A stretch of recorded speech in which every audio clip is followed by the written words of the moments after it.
everyone. We are live. Welcome, Alright. guys, to another episode of Salt Mines. This is Ep.5. Tonight we have a very special guest. We have Tafokints with us. What's up, man? How you doing? I'm doing well. And Nizza and Junebug and Frozen all made the trip back for this week. So Hey guys. we're all hanging out, having a good time tonight. We have a plethora of information to go over. It feels like every single week we like plan ahead, and then something happens like the day before or the night or like at the night of, and we have to kind of change it up last minute. So first thing that I wanted to go over, and we were talking about this before we went live, is how much of an impact you guys have actually had on our podcast and on our channel, and like how I guess relevant we actually are, which is actually a good thing. It shows that we can kind of all get together and watch one thing and kind of have opinions on it without going crazy notes. To give you guys an idea, in the last month that we've been around, there's been over 5,682 views on my YouTube channel. Majority of it being stuff that's brought to you by the Salt Mine. Our podcast has been downloaded over 600 times in this week, and it's in over 12 different countries, which is that was the coolest part to me. Hype. Yeah, that was the coolest part to me, in different countries that went ahead and downloaded a podcast, and they're not just like the typical countries you would think of. There's Iran, South Africa, Ghana, Italy. Thank you, dying guy there listening to the podcast. I didn't even know they played Smash there. Probably not. And then there's just a bunch of other things that you guys have just been great on. Our podcast bandwidth got eaten up in one. Had a hand on that. Being messages and questions what you guys want answered. It's really great to see everyone kind of go around this podcast and really centralize. Anything and you guys want to add to it? It's just been awesome, dude. It's been awesome to see everybody come around, and like people have been looking for like that leadership to come through, and for Project M to have some direction or a voice in the community. I've definitely heard that a lot, and I don't want to really. I think what makes this podcast that podcast that'll direct conversation in the community is the fact that everybody does tune in, everybody does check it out, everybody does like listen in, and I would recommend that if people vibe with what we say and like agree with the things we are discussing or disagree even, start independent conversations about that stuff, because the conversation doesn't have to go from 9:30 to 10:30 or 9:30 to 11:30 on a Tuesday or a Wednesday. It can go at all operations, at all days, at all times. So yeah. Okay, and we're actually might be getting some kind of Reddit sticky thread where you guys can discuss certain things about the show and what like discuss points that we went over.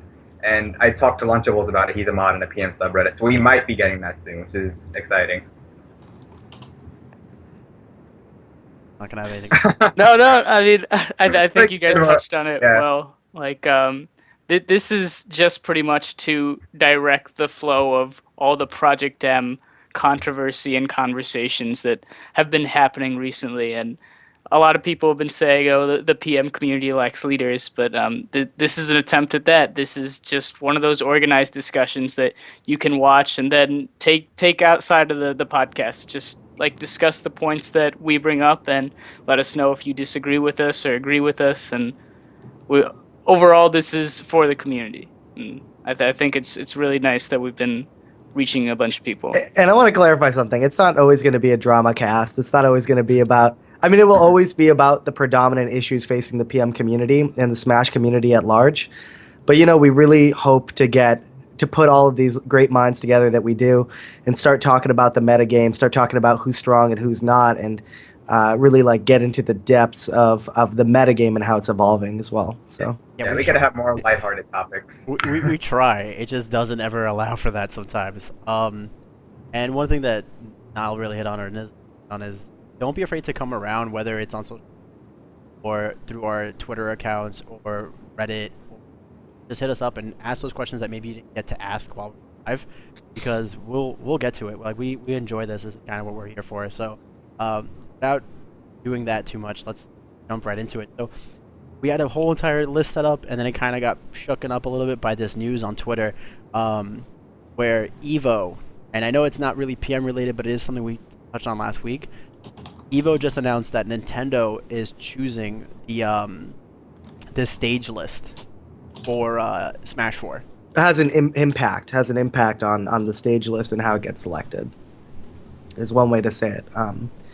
We don't really know necessarily who made the stage list and whatnot, but there have clearly been some stages that were proposed to be as part of the Smash 4 rule set at Evo, and they were nixed because apparently they violate some like music licenses and contracts that Nintendo may have that Nintendo doesn't feel comfortable necessarily like allowing us to stream without some kind of further negotiation, I guess, with those various third-party companies that have their branding all over those stages and that music. Yeah, I feel like those stages that Nintendo didn't allow shouldn't have too much of an impact. I believe it was Woohoo Island, Congo Jungle, and Skyloft. So like those aren't hugely viable stages in Smash 4 in the current meta. It is kind of strange though to see Nintendo set this precedent. I almost see it as like just something to like stir up talk about Evo, perhaps, because those stages, as you said before, aren't really that relevant. Besides maybe Congo Jungle as a Diddy counter pick because of the high ceiling, but Skyloft and Woohoo are almost universally banned stages at every Smash 4 tournament I've seen thus far. So it seems interesting that like people are talking about this as much as they are. Yeah, but Wizard didn't come through like it was a PR campaign or something. He was explicitly asked why, the stage list just came out and it excludes these stages. Why do you not have these stages? To which he responded, "Oh, Nintendo didn't let us," basically. And sort of like there's a little bit of just like that we have contracts with them related to music, and we were not okay to use those stages. And and I know that you guys are saying there might not be like a lot of relevancy to it, or some stages aren't really played as much as others, but at the end of the day, you did say it's sometimes a counterpick for Diddy, and obviously everyone knows that like Diddy is the character in the game right now. So it could be like a stereo precedent. Yeah, that could be something where it could be a very gloomy thing that we might have to see down the road, where Nintendo might do other things like Tafo had brought it up earlier, like what was it, the 2013 Apex video? Jump into that a little bit. So, just that prior precedent, all the stages last year for Melee had to be approved by Nintendo before we could play it. So the stage list had to go through Nintendo approval for Evo 2014. And not only that, we had if you guys remember the intro video to Top 8, there was actually another version that was supposed to release that depicted Battlefield as like the final closer. If you remember 2013, it all culminated into like this Final Destination stage. Last year's was supposed to be Battlefield, but Nintendo did not okay that, actually. So there's kind of some like strange things that go on with stages and rule sets that Nintendo has to approve. When did that start becoming a thing that the tournament organizers for these events had to have certain content approved by Nintendo? Because from my understanding, like if you take Counter-Strike or StarCraft or like any of these other games that are played on a competitive level, like even let's take like Street Fighter Cross Tekken, I seriously doubt that like people for Street Fighter Cross Tekken need Namco and Namco and Capcom's approval on how they choose to run their tournaments. So like when did that precedent come about for Smash?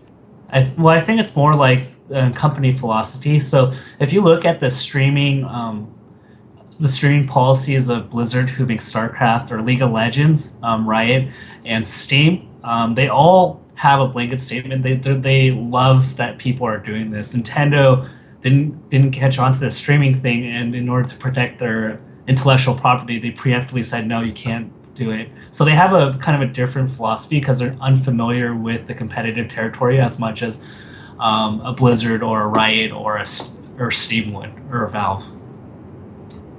But you see the precedent as early as do you see this started happening as early as Evo 2013, or was it happening even before that? The protection, I would say Evo 2013. I believe definitely for 2014, they had to get Nintendo approval on each stage that was being used. I'm not so much sure about 2013. I believe there was some sort of thing they had to go The through. furthest thing I've ever seen other games do is in Counter-Strike, what was a really relevant point, they would basically release new maps and say that these maps would be played, but it wasn't because it was like you had to get some type of approval. It was because they wanted to keep the competitive scene, I guess, fresh.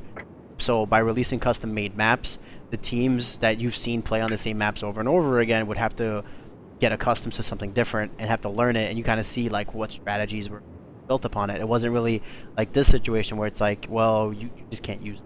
So it's very different from what I've seen in other games. And Right. I mean, anyone else have anything to say? Like, have you guys seen anything in other fighting games or things like that similar to this? Well, if you look at modding and just in general, like I'm not going to argue what PM is at this point, but there was a bunch of Chrono Trigger projects, and there's been a bunch of mods of old Nintendo games, and I see a trend with like Square Enix and these more Eastern or more Japanese, I guess, gaming companies that just say no, you can't do this, and they're very protective of how their trademarks and logos and characters are depicted. Okay, so it's just basically, no, I guess Nintendo is just, like you said, they're a little late to the game, and they're trying to make up for lost time by kind of saying, hey, this is how it's got to be done from this point on. Sorry, can I ask Tafo a specific question? Because Tafo, you're like a big leader of the Melee community at large. You've been heavily involved in that scene for a long time, and the Smash scene more generally for all games.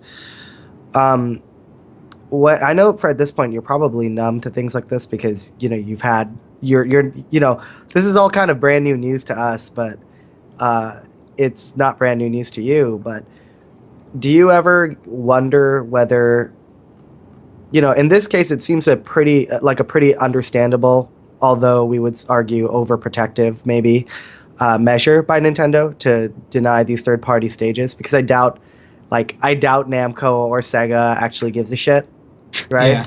Like, frankly.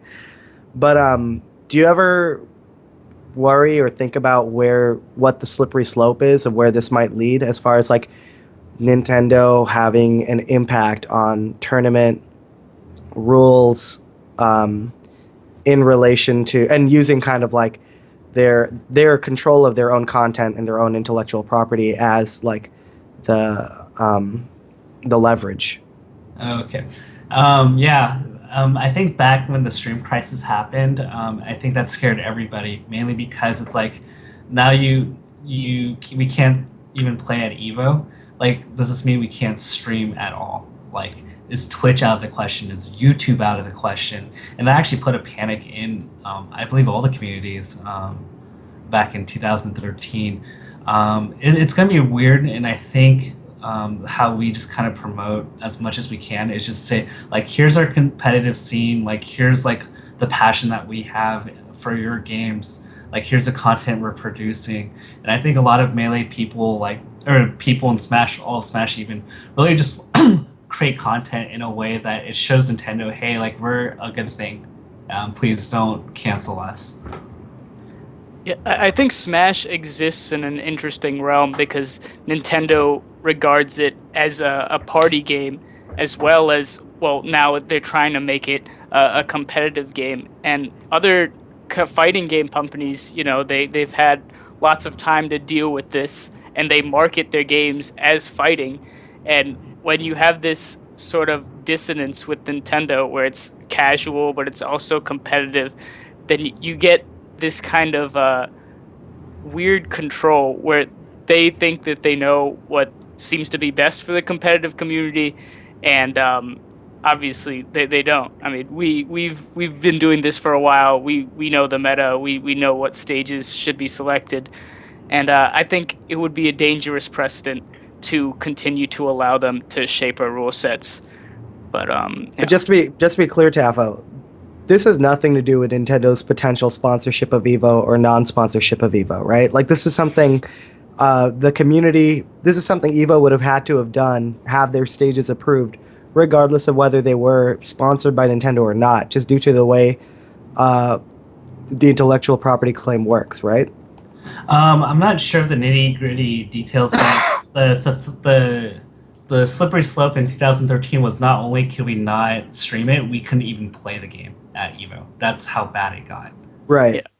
And so I'm not sure the legal precedent, but yeah, there were questions of rights of like whether or not we could play the game in a public place because Evo collects entry fees.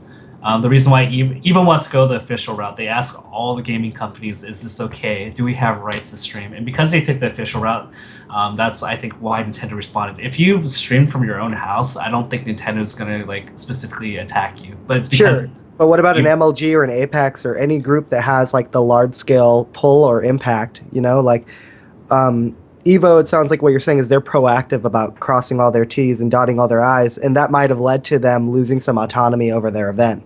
Right. But what about the MLGs or the Apexes or any of those organizations if they choose not to sponsor?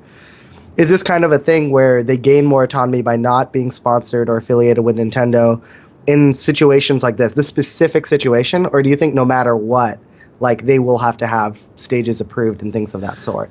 Well, when you look at an MLG or an Evo, they're hiring people, and as much as they love gaming, they have to make money somehow. And a lot of the money they make is from the content they produce, whether it's from streaming or YouTube. And if they don't get those rights, they're not making money. The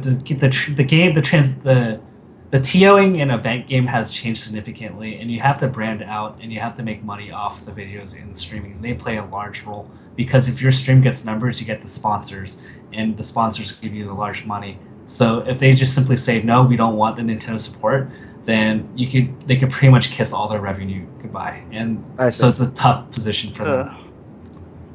I mean, and speaking of like big streams and speaking of sponsorship and people just wanting to basically like having to put food on the table, one of the biggest streams that we've ever had with PM and just Smash in general made some huge news, like probably I think it was like a day or two after episode 4, and that was VG Bootcamp, and Gimmer finally came out and he said what he needed to say, which basically was we are no longer streaming Project M, and that they were moving forward, and they were they were off. He didn't say specifically who, but he said there was a lot more opportunity now since the growth of VG Bootcamp, and they just couldn't tie themselves with a game that was in a legal gray area.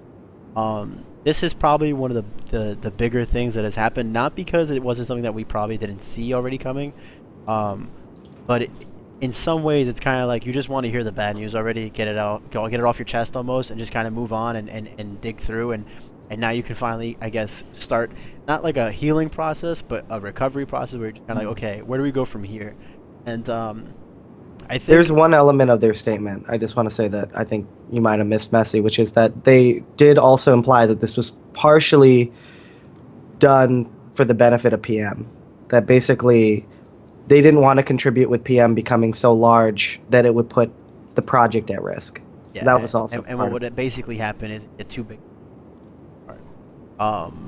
And I mean that's an excellent point, because I think sometimes people are still getting on Gimmer and on the VG Bootcamp in general about it, but it does seem like he always had the best intent in mind when it came to Project M, and I don't think he ever really tried to villainize the game or say that it wasn't what it was. And it's just one of those situations.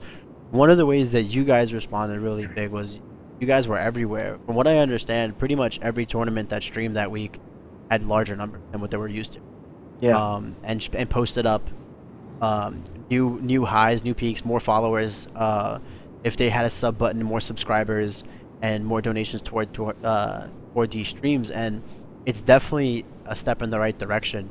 We just got to make sure that it's a consistent thing. Is there anything you guys wanted to add on that topic? I'm sure there's a ton. Anybody jumping in?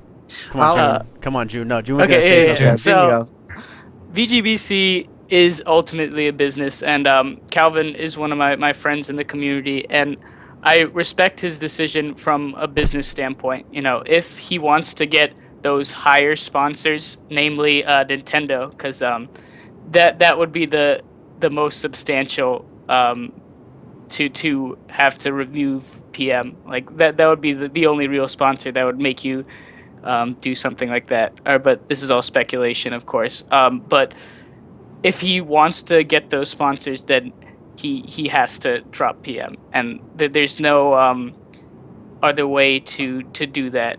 It is unfortunate that the community is lashing out at him so hard, because he did gain a significant amount of subs from the free Gimmer movement. If any of you guys remember that, that was a movement he started back when Xanadu PM was at its peak every Tuesday, and he got a lot of subs that way, enough to quit his day job. And now all those people that subbed during that time kind of feel betrayed by that. And to those people, I want to say that VGBC is a business. Streaming companies, especially that Gimmer makes as his business, they have to obey some sort of rules. And there are other streams out there for PM. Just because VGBC had the highest viewer base and the highest quality doesn't necessarily mean that it's the highest possible PM content. There's a lot of PM content out there, and it was great to see, you know, the viewers for other streams kind of increase as soon as VGBC made that announcement. I think in the end, this is pretty good for the PM community because it's branching out. There's no longer a monopoly on Tuesday night PM. Now we have some more discussion, more people trying to find those PM streams, and I think overall it should be good, especially if Gimmer gets all those videos uploaded to another channel. They won't be all for naught. Like, they'll be on another channel, so yeah, they'll still be visible to those who like looking back on what once was. But I think with the free Gimmer movement and all that, and well, basically in the free Gimmer movement, like, you had to subscribe, and the thing about that was you were never obligated to subscribe to VGBC, and in the same fashion, I don't think Gimmer is obligated to stream PM because of that. Like, he's operating on like his dream that he wanted to be like a big stream, and while PM did help in that movement, I don't feel like he should ever be forced to do what we donated to his stream. Donating being like a key word. Like, it wasn't like we were paying him to stream PM. I do think that it was kind of murky how he handled it, though. Like, I think it was kind of shitty to his subs that he didn't come out earlier and just said, like, we're not supporting PM. And I think even after they basically said they're you know, that he would have a statement, he could have at least, I don't know. I feel like he could have private messaged the people subbing to him and let them know that there had been this change. I don't know. Didn't he not send a private message to people? He did send a private message. That I do kind of agree with Niz on that, though. The statement was made after Apex, kind of as a way to not upset the largest amount of people. That statement must have not taken a long time to write up. Like, it was about a few paragraphs. Like, you can't actually honestly buy that it was like I didn't have time to write that. You know, he definitely was trying to pick a good moment to do it, and I think that was unfair a little bit to his subscribers. Yeah, but like, okay, playing devil's advocate and also just being like, sometimes life is that way, but VG Bootcamp wasn't a PM only streaming channel, though. That's the thing. Like, VG Bootcamp was doing everything else also. So if you just happened to be there on a night they were playing PM and you were like, oh, I'm going to subscribe to it, and you didn't have any background info, or you just didn't want to pay attention to it enough, that's not on them either. You know, if you go to any streamer on Twitch right now and they happen to be playing a game you enjoy, and you jump the gun and subscribe off the first stream, and then you realize this person just does reviews or something, and you're like, oh man, I'm never actually going to see that game anymore, it's not his fault at that point. Like also what Frozen said, you're not obligated to. It's not like you have to pay. What are you paying for? Some emoticons, like little emotes, like. Yeah, but you're talking about the letter of the law versus the ethics of the law, and or the ethics of the action. And I think that, like, letter of the law, fine. Like, Gimmer has, you know, no dirt on him. And honestly, like, let me get this straight. This is not an endorsement for the way people treated him. Like, that was really messed up how people approached Gimmer afterwards. I'm just saying, I'm not gonna you know, let's call it for what it is, right? People who are saying Gimmer got money hungry, that's bullshit. Like, that's fucked up. Stop saying that. Like, Gimmer has worked harder for the Smash community, and he has done more for PM than and for PM's exposure than almost anybody outside of the PMDT itself. So, you know, when Gimmer leaves our community, we should treat it more like he's retiring from the community than he's betraying it.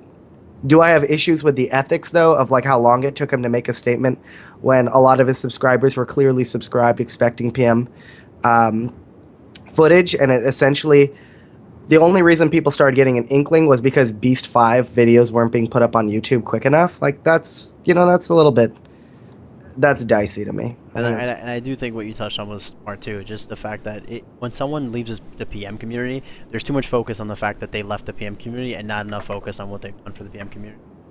People are too quick to just be like, "Oh, he left. That's it. Never cared about it. Never wanted to be a part of it." When you should be doing is saying, "Hey, maybe the dude just kind of retired, doesn't want to do it anymore. It's just not his thing." But you know what? While he was around or while she was around, they did awesome things for the community. Be thankful for that because it wouldn't have been at the point where it is right now. But Tafo and me were having a really interesting conversation where we were recognizing that potentially part of the reality for Gimmer of why he made this decision might have to do a lot with some patterns we're observing about Twitch and PM in general. Tafo, do you want to talk a little bit about that? I've listened to, yeah. I don't follow PM too much immediately, but Warchamp7, he's a Smashboards admin, and I believe he runs a PM website. I noticed that like the follow function for PM centric channels have been like not working. Junebug, can you add on to that? Yeah, I heard the same thing from Strongbad, and Warchamp and Strongbad have been trying to email Twitch directors and trying to fix that, but nobody knows what's up. Nobody's responding. Are we talking about the fact that it comes up as the game Moon? Yes, that's what we're talking about. That's been going on for quite a while now, and it's actually funny that we didn't talk about it like episode 1 or anything, but it's been almost a 2-month thing now, where this game is just coming up as a random thing, and sometimes it'll show up if you like use a phone app or something. It'll sometimes come up as the proper game, and then mysteriously just stop working again. And I don't know what the issue. Apparently, a few people, not just Warchamp and someone else. There's been a few people that have contacted Twitch about it, and it just hasn't gone anywhere. Like, wow. And this is an issue. Like, if Warchamp and Strongbad can't get an answer from Twitch, that's worrisome. So then I ended up doing a little bit of investigative, not really big investigative work, but I started talking to Attorney Locator, right? Attorney Locator is probably the biggest stream for PM these days. And they are partnered with Twitch. And they've been on the front page of Twitch as early as like December with Melee. But I asked them like how long it's been. They probably pull their biggest numbers for PM, right? And I've asked them like, when was the last time your PM channel, whenever you were playing PM, showed up on the front page of Twitch? And Infinity replied to me and basically said like, it's been a while. And I'm sort of curious, right? Like, is there something going on with that where PM isn't showing up on the front page of Twitch anymore?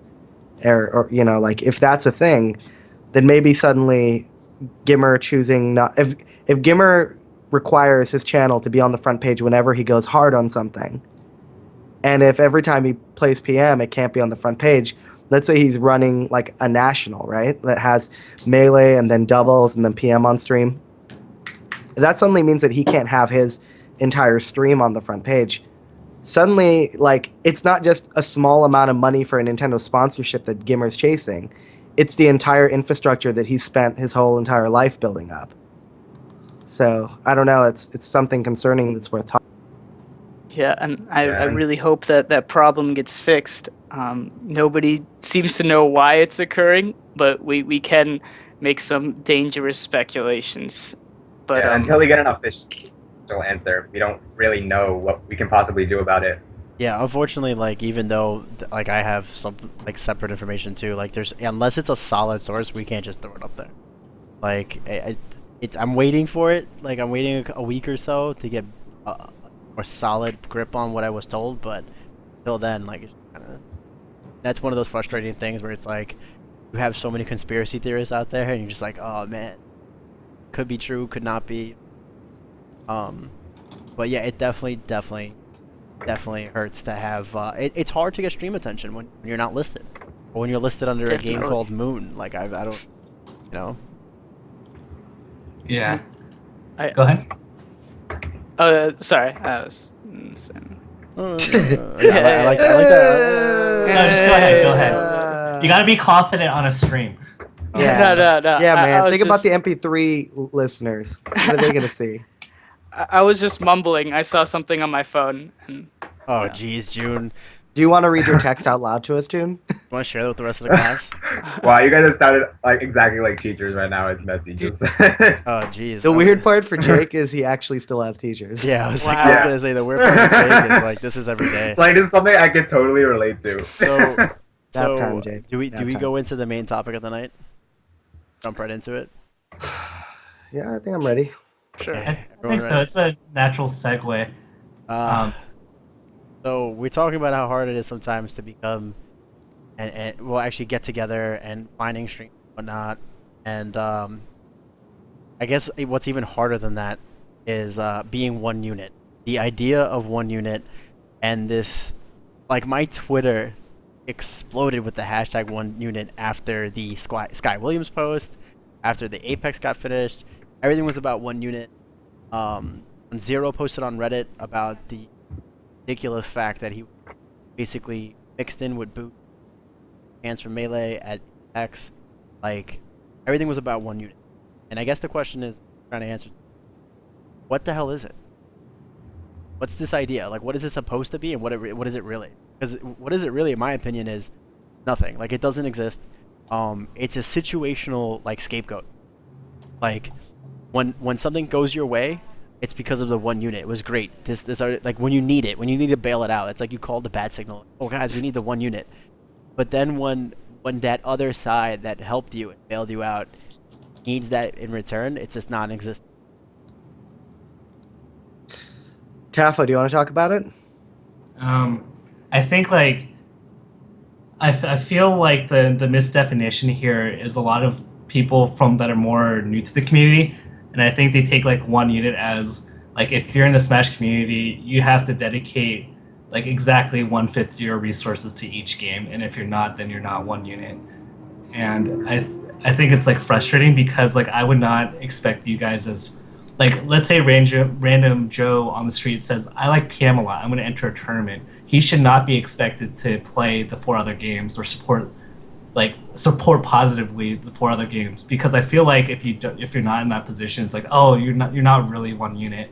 And at the end of the day, it's more like this. I'm a Melee player primarily. You guys are PM players primarily. This is a PM cast, and I think we acknowledge and respect each other as players. We respect the gameplay, and although we might not actually put our feet into each other's games, like we respect each other. I think that's what one unit boils down to. That would be my personal definition. I think when people have an issue with one unit or what it's become, how they often think about it is it was an ideal or a slogan, basically to, like any slogan. Slogans operate to create power. Slogans operate to concentrate hopes and like faith and ideals and essentially power in one place. And that's what it was during the donation drive, where I think one unit basically gained its steam. That got Melee into EVO 2013. And essentially whatever power gets concentrated, the people who win the most in that situation tend to no longer need that slogan as much as whoever else is fighting under that slogan, right? Like that's just like kind of basic philosophy. And I think that's where people's like discontent comes from.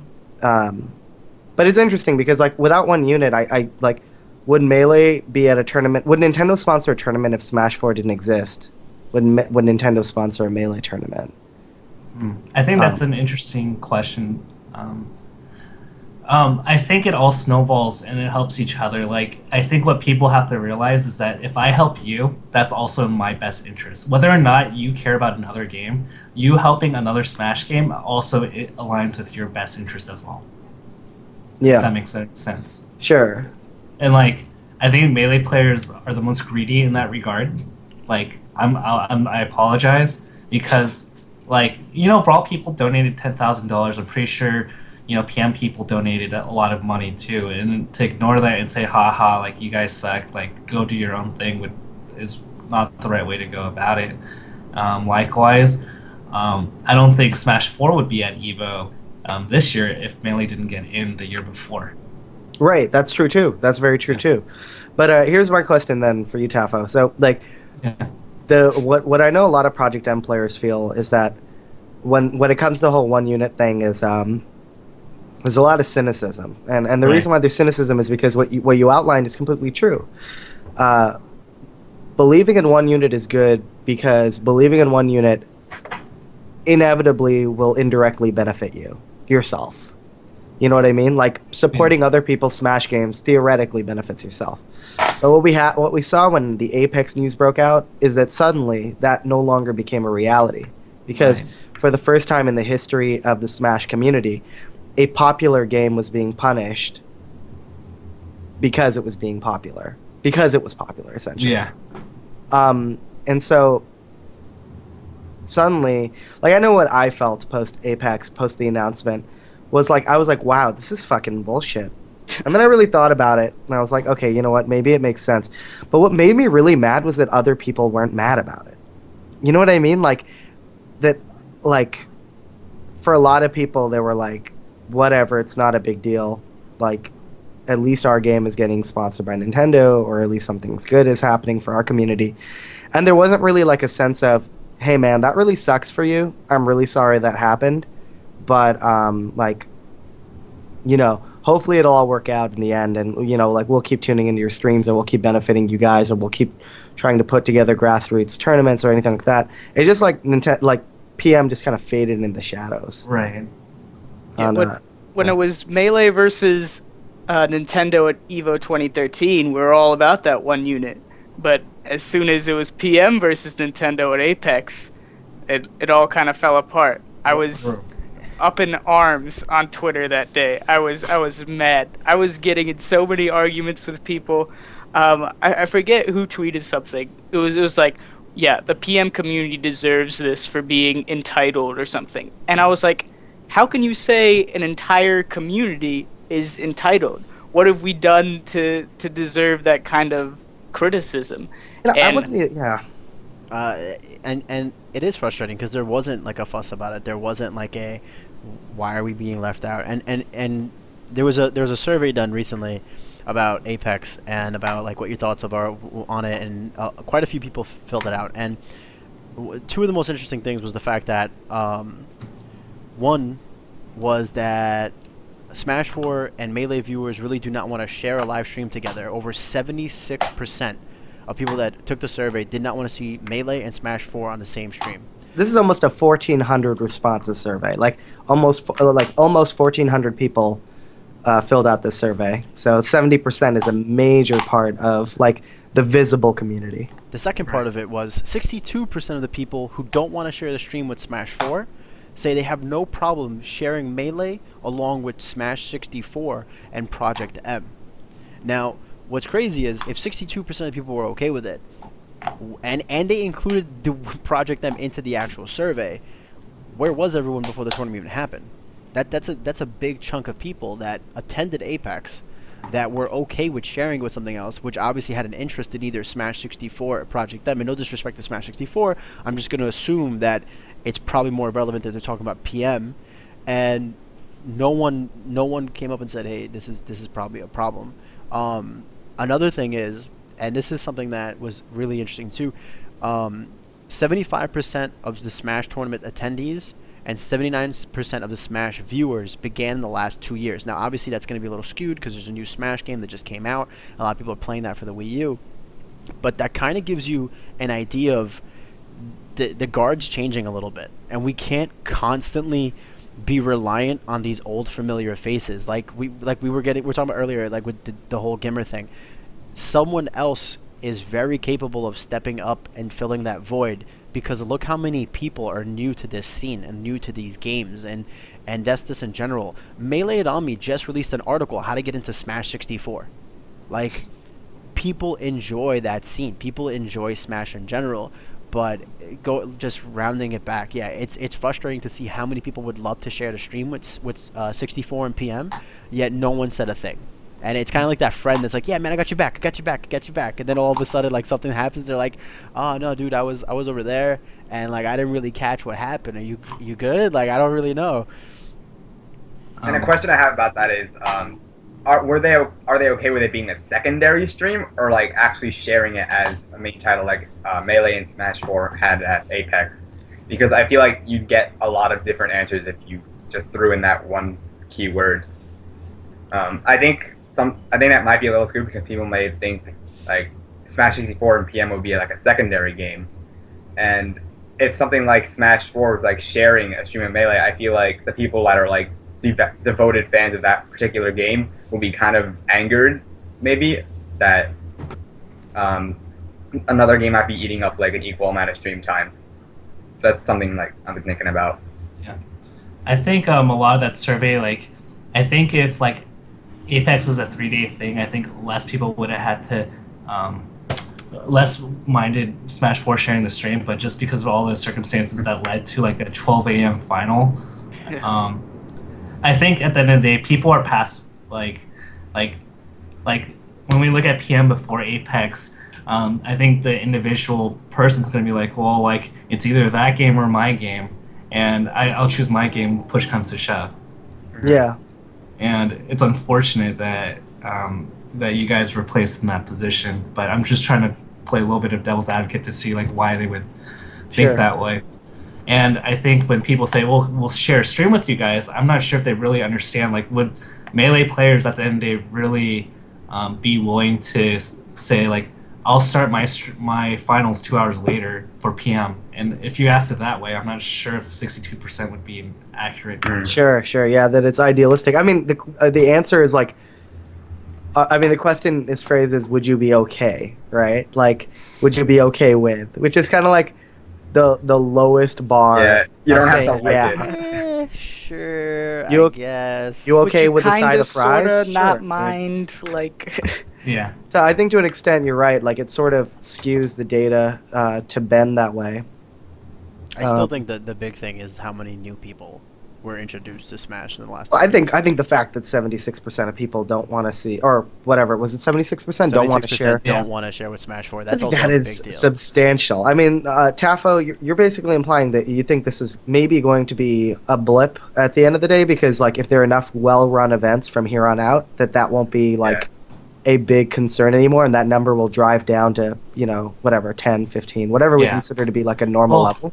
Like if Smash 4 were like 3 to 6 and like Melee was 6 to 9, I think everybody that's like reasonable and not just like an internet troll would say, yeah, I'm okay with that. Mm-hmm. What about? Like, but at the point when I was reading the tweets, right, during the time of Apex, was it all hype when on Sunday they were saying, "Oh, shit's like running on time"? Actually, like was that all? It was It was kind of like a snowball effect, like because.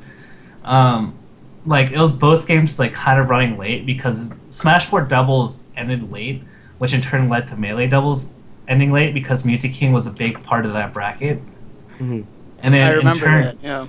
And I don't think anyone realizes this, but because so many games went to Game 5 in Smash 4, I'm not like bashing on the game, but I'm just spitting out like what happened. King can play losers finals and like winners finals at or they couldn't play out the bracket for doubles, and that held up like 8 people in Melee singles, and so Melee singles ended late, and in turn that led to Smash 4 ending late, that led to Melee singles ending late. So there were some mistakes in logistics. Like I don't think they should have ran as many Melee top 48 singles, but there was a snowball effect that occurred because of both games. So kind of rounding it back to what we got to, is there, real quick, yes or no, going around the panels, starting from Nizza down to Tafo, is there such thing as one unit? It's hard to say right now. Man, that yes or no is... Dude, it's like, I mean, it's not a yes or no question. You're gonna hurt feelings. Okay, can you define one unit? Like, give us your definition. Is there a legitimate definition of one unit, though? Well, I see this post here in our Skype messages. One unit is an ideal we strive towards, not a description of how things are. Good to see people are calling us out on that. Scar. Bobby Scar Newman. Okay, but what does that mean? Like, that doesn't mean anything. Like, okay, fine. Like, maybe it's an ideal that we'll live towards, right? But that means it's a constantly changing definition, right? Mm-hmm. And what one unit means to me, like, in the future, I think it's gonna... I think that one unit in 2015 is a totally different thing than one unit in 2013. In 2013, one unit was about power and consolidation of bringing Smash fans together to all like divvy into this thing that will benefit everybody if they all invest in, right? That basically it'll increase entrance numbers, it'll increase money, it'll increase everything. Every game gets benefited. Let me ask you a question. Why is it different? But hold on. Okay. It's different now because basically the Nintendo sponsorship completely transforms what one unit means, right? Yes. Like from now on, one unit is really just Smash 4 and Melee. Like nothing else is included. I'm sorry, 64 is not one unit. Brawl is not one unit. Project M is not one unit. Those games are not being advertised. They will not be at the same venues. Like the people who are going to dictate what will be at those venues are Nintendo and whatever tourney organizer that they're working with. And that's going to mean Smash 4 and Melee, especially with like the debacle we saw at Apex and how late everything ran. So like one unit is just those two games. And so what one unit means is what are the active games that we as a community are publicly pushing, especially with sponsors and businesses in mind. That's how I see it. So do you think the biggest issue is it's a public push? Because when you look at the weekly, when you look down at the base level, the grassroots level, I see way more tournaments that are held that are PM and Smash 4 together, and Melee has its own day. I see both things. I don't really. So I mean, it's just one of those things. And the reason I'm saying is, what's the difference between 2013 and 2015 is, if you can get the miracle scenario, if you legitimately can get all the communities to work together and try to really get on the same page, isn't that worth it in the end? Though, aren't you going to see those things that you saw in 2013? Higher entrance, more attention, better view in the public. Because I think it comes back to what Tafo was saying about logistics of the modern day tournament, and like. Let's talk about numbers, right? Like, let's talk about 5 communities theoretically coming to one place, right? Or I guess Brawl. We can discount Brawl because I really don't think Brawl will be a community any longer. Maybe I'm being presumptuous, but let's say they're like 10% of the overall population. So I would say I think 64 will get a bigger following than Brawl in the long run. Fair enough.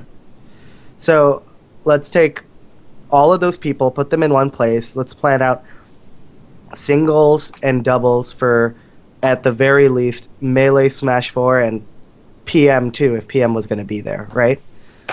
You're talking about a 3 or 4 day event that needs to, and let's say our population numbers keep growing.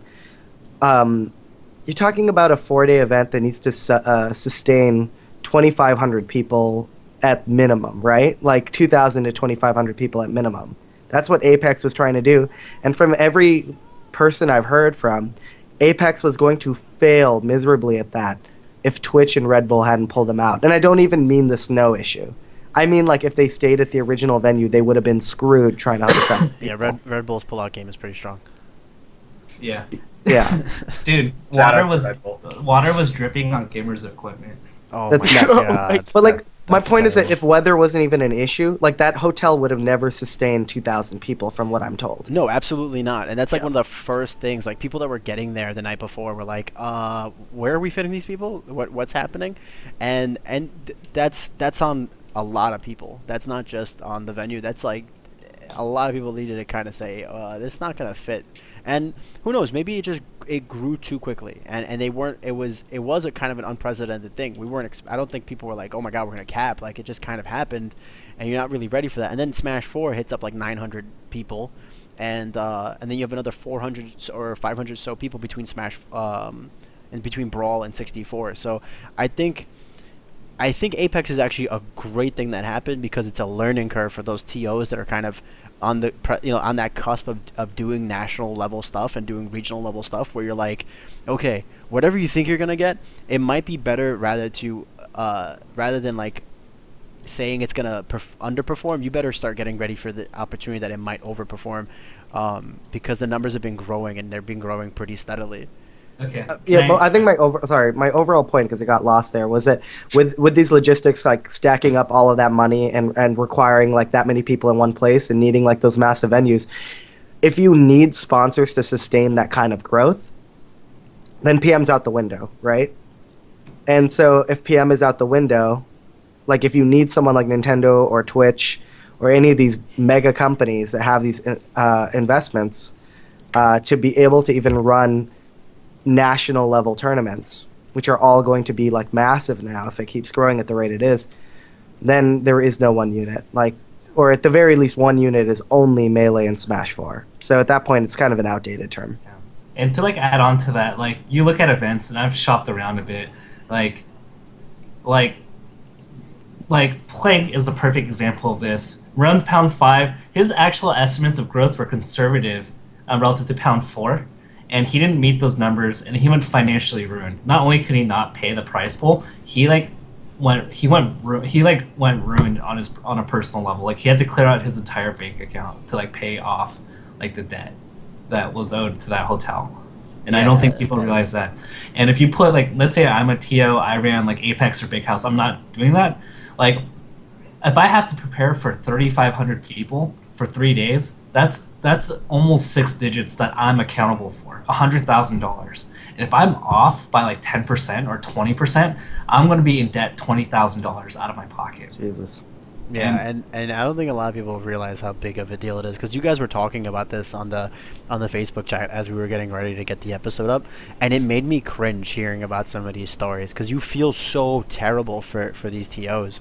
Trying to keep on the topic, do you think it's even so? We cover like what the idea is and what it really is, and how it really is just Melee and Smash 4 for one unit.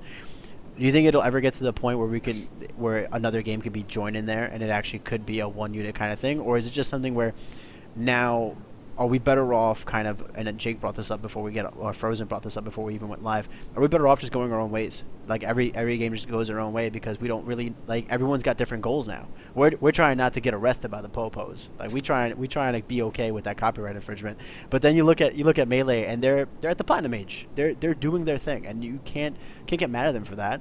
And Smash 4 is the new kid on the block, and they pulled great numbers at Apex, and trust me, if Nintendo was there to advertise, they did a good job of it, because people saw Smash 4, and there was a ton of people on Twitch, and I'm sure some of them had never seen Smash 4 before or had no interest in it before, and maybe picked up a Wii U because of it, or picked up the game itself. Mm-hmm. So and I feel like, go ahead. As you were saying before, I feel like one unit is kind of like a utopian ideal that will never actually like truly reach, as Tafo was saying, like the logistics of like if you play one game, you're expected to don't contribute your other 4/5 to all other Smash games. Like I don't feel like that's like a possible outcome, really. It seems like something that can never really be real.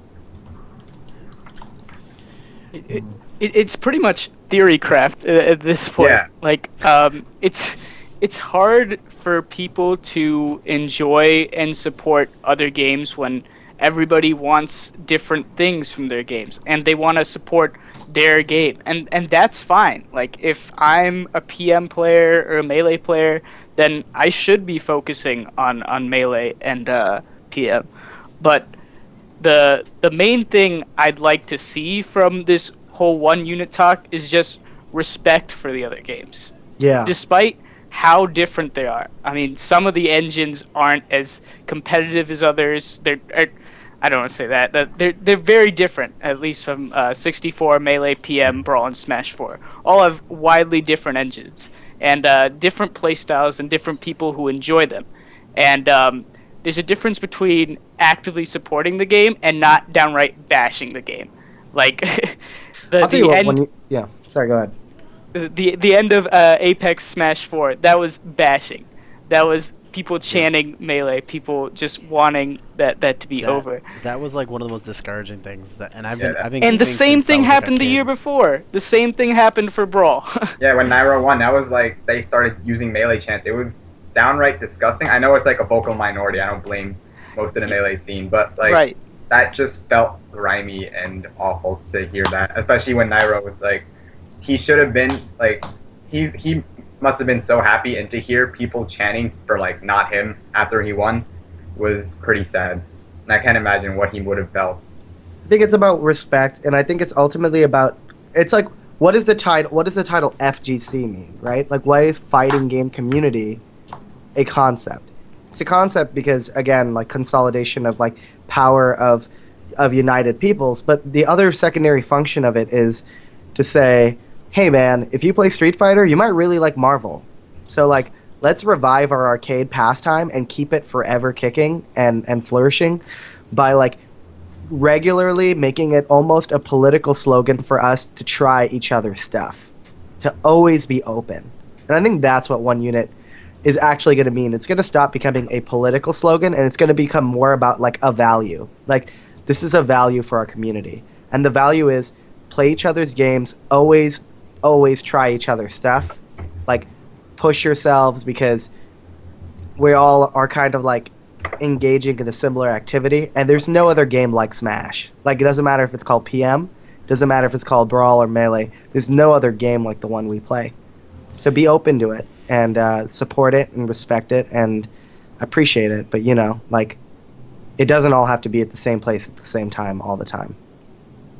So, go ahead, I'm sorry. So I wasn't trying to disrespect the Melee community by any means. I was just trying no, not at all. Yeah. Arjun, they're gonna take you and put you in a white van dude, you're never Oh, gonna and shine you into a corner. You're never gonna see June again. This is the last episode you're gonna be on. They're gonna make like a higher up phone call to like Ripping pepperoni. everyone else on Melee and on me. Then you're like, nah, there's only one podcast in this town, and then.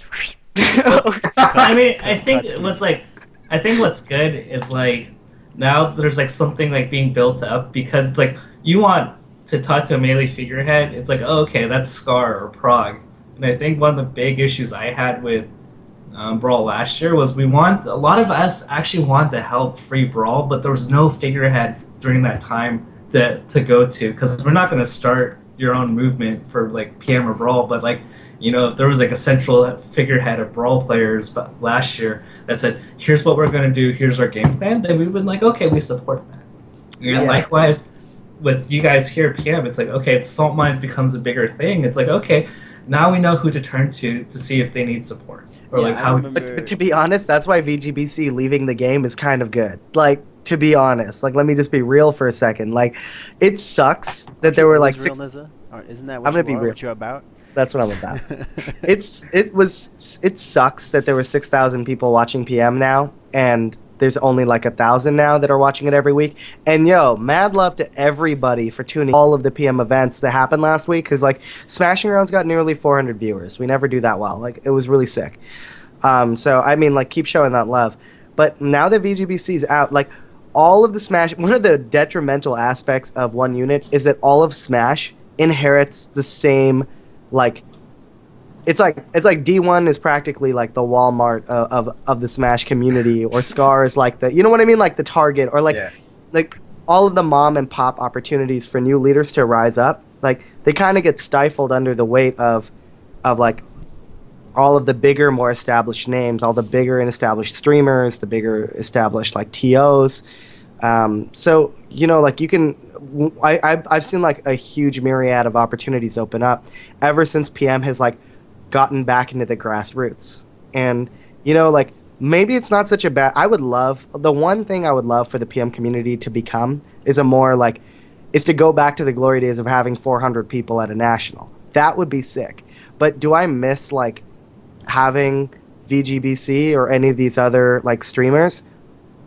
Only insofar as I miss all of the people that were attracted and exposed to this whole thing that we call like Project M, that no longer is pulling those people because we don't have like the branding behind it. But boy, are we in like a brave new world of exciting opportunities for new content creators and new people to rise up and really like make a name for themselves in Smash. And it's good that you brought that up, Tafo. Like, where you guys, as the Melee community, wanted to help the other games kind of strive and do well.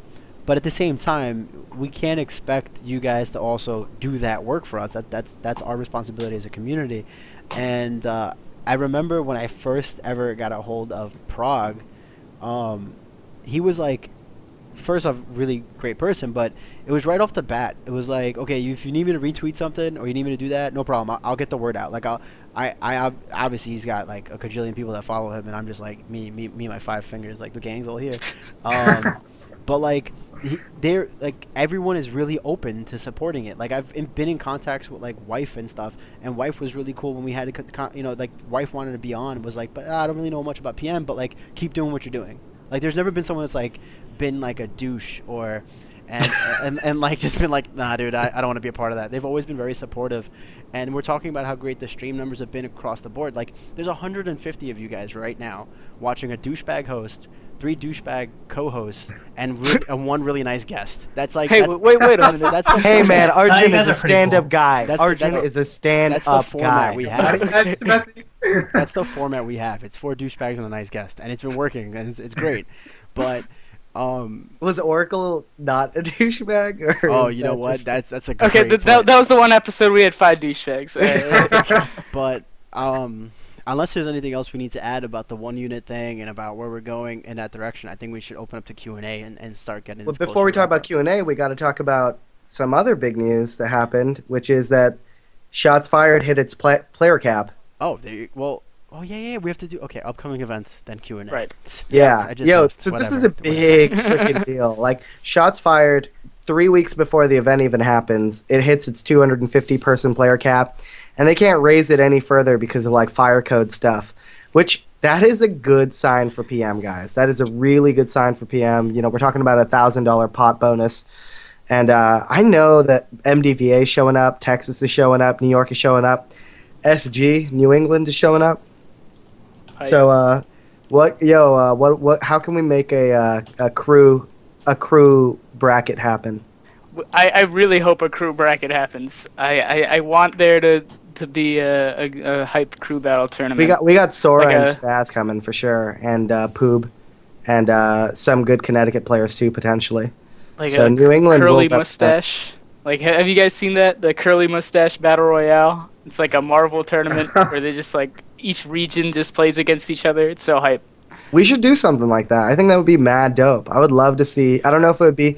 We probably wouldn't have time for like a full round robin, but because full round robin would be a lot of matches. Speaking of Yeah. hyping things up, and it's great that Shots Fired capped. Frozen has gone on record calling out Sethlon like 15 times Oh, already. yeah. So that needs to Times? A little over. yeah, like 15 times. He talks about it all the time in chat, Sethlon. If you don't have it, please someone forward this one clip later on the YouTube straight to Sethlon. At least 15 times in Facebook chat talking about like he doesn't have enough money to put on the line. Like it's pretty big. So we have Shots Fired coming up. That's a humongous deal, and like you said, it being capped is one of the best things that could have happened in the community, especially right now, because there were a lot of people that didn't hear about Shots Fired till like recently, which was crazy to even think about. Yeah. And then they went ahead and it went from, hey, get your notices out quick, to like 15 minutes later, hey, we're capped, sorry. And then we have Aftershock coming up, correct? Like soon. March 28th is Aftershock. February 28th is Shots Fired. Yes, only a month. And then here in Boston, we're having a regional this Sunday. But, you know, I don't know if you guys know, but we've had like 70 inches of snow in like Whoa. I don't even know, like 2 weeks or some shit. So, and it's supposed to snow that Sunday. So I'm not really, I don't know. We'll be okay. Okay. We'll be okay. Yeah. Any other big events? And while you guys are thinking about that, by the way, disclaimer: Frozen doesn't hate Sethlon. I can speak for this myself. It's so funny. Chad immediately like, is he Yeah, betting they're- the money? well, Is I he think betting I the think money it's really- in Sethlon's favor? Is he gonna bet on Sethlon to lose? I think it's really cool that people are like so hype over this, and like, yeah, I don't actually like have any real beef with Sethlon or anything like people might be thinking. I just like in my interview I said he was. I was asked who the most overrated player in my opinion was, and I did say it was Sethlon, and I said a lot. I did say a lot of reason for that was because of his Reddit following, and you see like Yeah. if you It's a look at Reddit cult. account, you see Dude. like yeah. He called you. I don't know, man. He said #clowns. That's what I Yeah, read. Hashtag clowns. Siren shot, and I'm gonna answer back like $50. Yo, Frozen, watch out. They might throw you in their van and burn you in the corner. Everybody's getting thrown in the van. But There's only so much room in got one van. so many- we got so many more. Wait. We have a guest here. We should be more hospitable. That's Tafo, cool. do you have anything you'd like to hype? You're here. You might as well. If there's anything new you're doing, if you're maybe starting a new line of clothing, you know, I don't know, anything, please. Yo, just start- Tafo stats. Plug that shit. Have you guys seen my my like little website that I've been working on? No, plug it. All right. Well, I put it in the chat if somebody could put it in there. So it's like a consolidated information of the big six over like their lifetime. That's I guess I could put it in their Twitch. That's so nerdy and so awesome at the same time. I can't put it in there. I gotcha.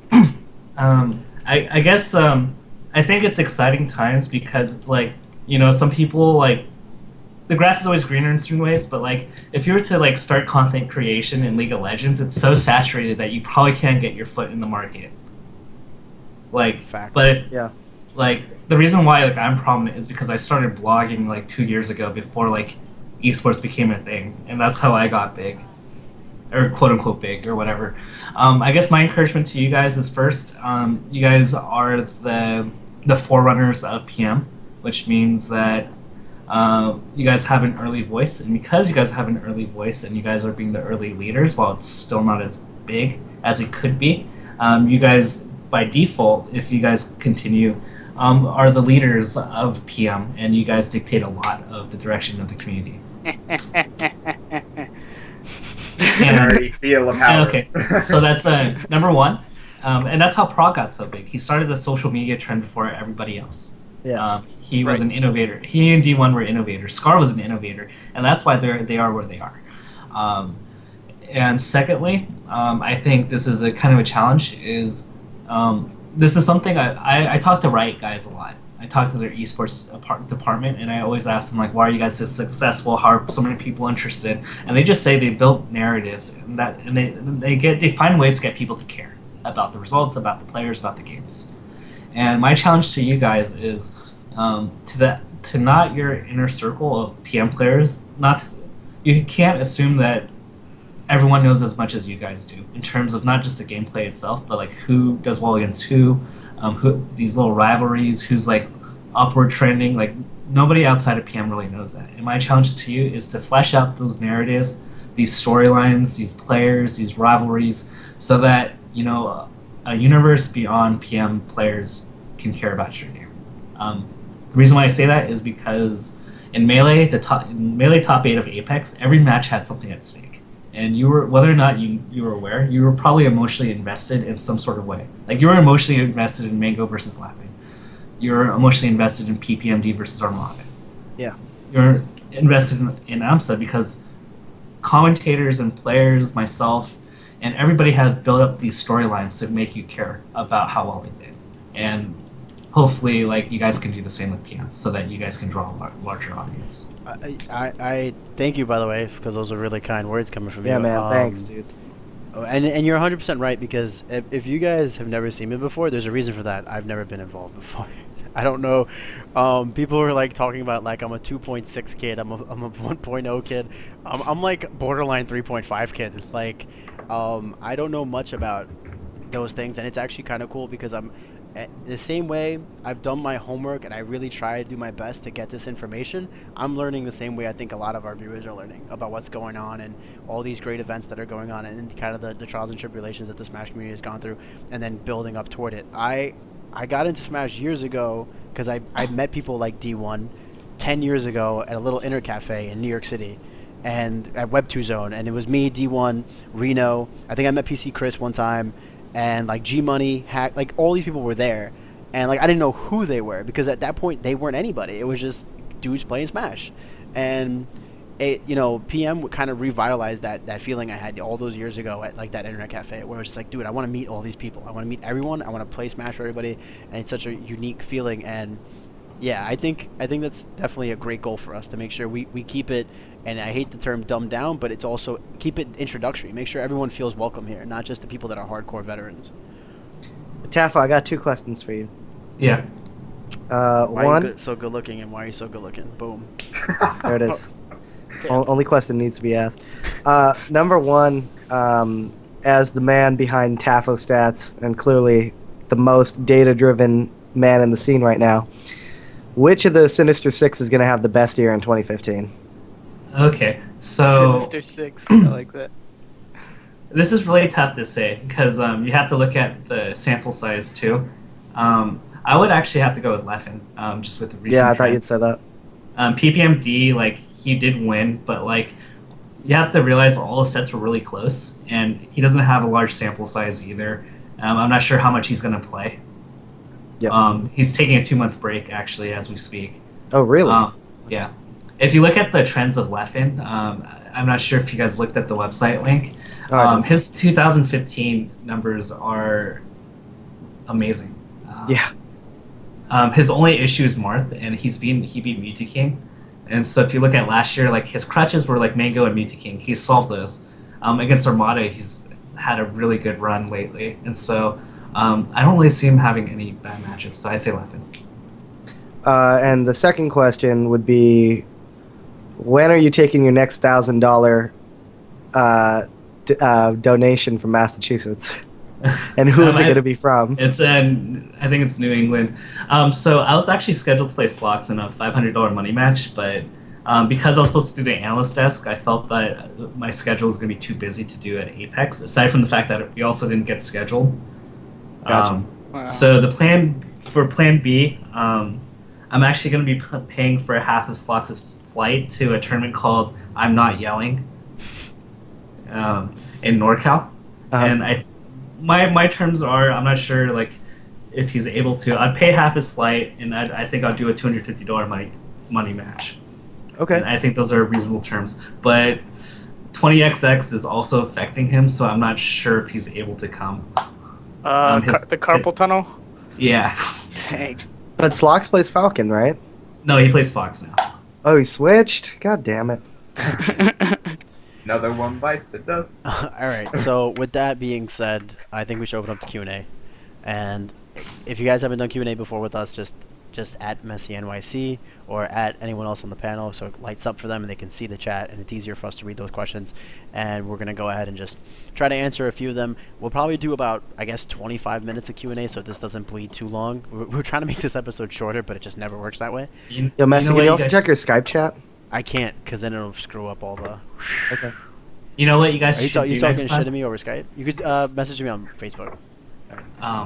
The salt mines. What you You I'm guys sorry. should hashtag the salt mines at the beginning and say, like, if you have questions, hashtag this. True. Oh, that's Yeah. brilliant. Yeah, that's what we do on my own. That makes sense. You guys should definitely do it on Twitter and everything too. Let's see. Oh, kill him. All right, a bunch of questions. How do you? Okay, so this one's for Tafo. How do you feel about Armada switching to Fox? At this point, I think it's the right move. He's clearly tried his best with one character. I think a lot of people use that as a scapegoat to like play like 5 different mains. I'm not sure if PM has that, like those players in your community where like they have an identity crisis and play like a different main.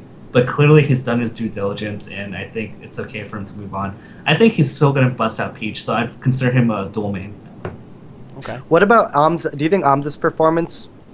Like, if Amza didn't exist, I would be completely in your corner. I'd be like, okay, Armada, time for Fox time.